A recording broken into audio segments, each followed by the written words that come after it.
encore à Moïse, tu parleras ainsi aux enfants d'Israël, l'Éternel, le Dieu de vos pères, le Dieu d'Abraham, le Dieu d'Isaac, le Dieu de Jacob m'envoie vers vous. Voilà mon nom pour l'éternité, voilà mon nom de génération en génération. Alléluia. Le peuple d'Israël savait qu'ils avaient des pères qui adoraient un Dieu, comme ils croyaient à leurs parents, alors ils ont commencé à adorer aussi le Dieu de leur père. Israël avait l'habitude d'adorer un Dieu. Mais ce Dieu-là est connecté avec le nom d'Abraham. Ce Dieu-là est connecté avec le nom d'Isaac. Et ce Dieu-là est connecté avec le nom de Jacob. Alléluia. Oh, pauvre Adam. Je n'ai jamais entendu quelqu'un dire le Dieu d'Adam. Qu'est-ce qu'il a fait, Adam? Alléluia. Pourtant, c'est le premier homme. C'est lui peut-être qui a vécu d'une manière physique avec Dieu. Mais personne ne fait référence à lui. Amen. Personne ne fait référence à le Dieu d'Adam, le Dieu de Ève. C'est toujours le Dieu d'Abraham. Alléluia. Parce que Adam n'a jamais adoré Dieu. Ève n'a jamais adoré Dieu. L'adoration a commencé avec les descendants d'Adam et Ève. Et Dieu a changé sa formule parce qu'il est derrière les hommes. Alléluia. Amen. Deux fois nous lisons la Bible, c'est tellement vaste et c'est tellement vague. Et nous avons partagé avec le frère, quand nous disons, celui qui est en moi est plus fort que le monde. Qui est en toi? Qui est en toi? Tu n'arrives pas à vaincre le monde.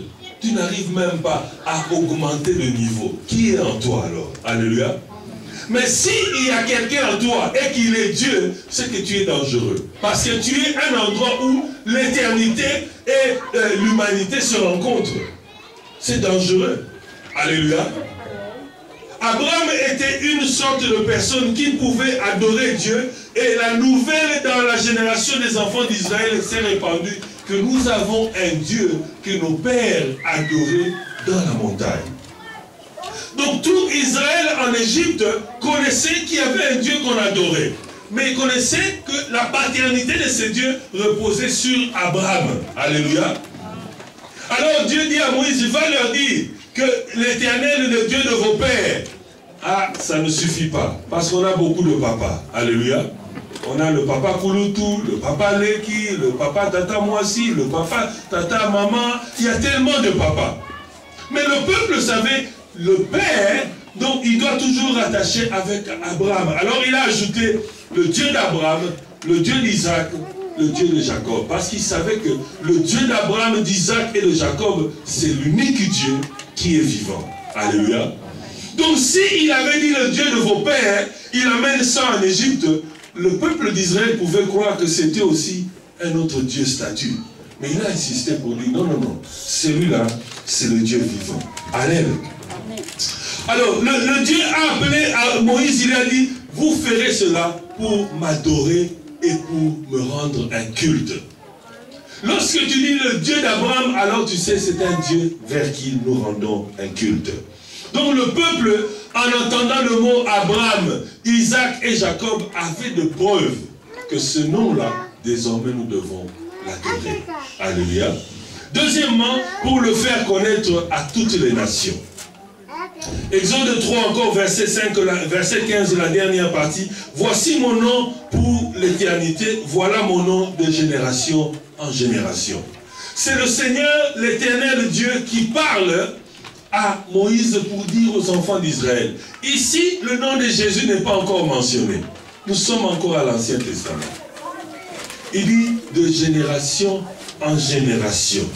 Voilà mon nom pour l'éternité. L'éternité n'a pas de fin. De génération en génération, le Seigneur veut seulement que son nom soit perpétué et que son nom avance de génération en génération. Mais il était un homme intelligent, ce Dieu-là. Si ce peuple répète de génération en génération mon nom, si ce peuple m'adore de génération en génération, je vais commencer à faire des miracles au milieu d'eux, je vais commencer à les bénir, je vais commencer à me faire voir à travers eux. Alors, les autres peuples dans la terre promise vont aussi m'adopter comme Dieu. Alléluia. Dieu pouvait aussi aller à la terre promise et prendre tous les gens qui étaient là, les Cananéens et tous les autres, et leur dire, je suis l'Éternel, adorez-moi. Mais il a choisi le peuple d'Israël et à travers eux, il allait commencer à se manifester et affecter tout le peuplade. La Bible nous dit, si nous allons du côté de l'évangile, dans Marc 15, verset 16, Marc 16, verset 15, pardon, on nous dit ceci, allez, faites de toutes les nations mes disciples. Si je veux faire les disciples de Jésus, je dois donc propager le nom de Jésus. Alléluia. Amen. Amen. Le nom de Jésus, le nom de Dieu, c'est la même chose. Ce sont des noms très puissants. Et Dieu donne cela pour que son nom soit connu à jamais et à jamais. Parce que le peuple qui habitait dans ces territoires ne connaissait pas le vrai nom. Il connaissait qu'il y a un Dieu dans le ciel, mais il utilisait un mauvais moyen ou un mauvais canal pour atteindre ce Dieu. Alléluia. Amen. Amen.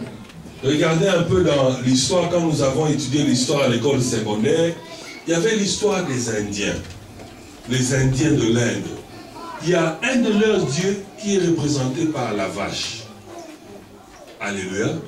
Donc on ne peut pas abattre la vache, sinon tu abats Dieu. Et il y a tellement de vaches là-bas. Mais ils ne peuvent pas manger cela parce que c'est leur Dieu.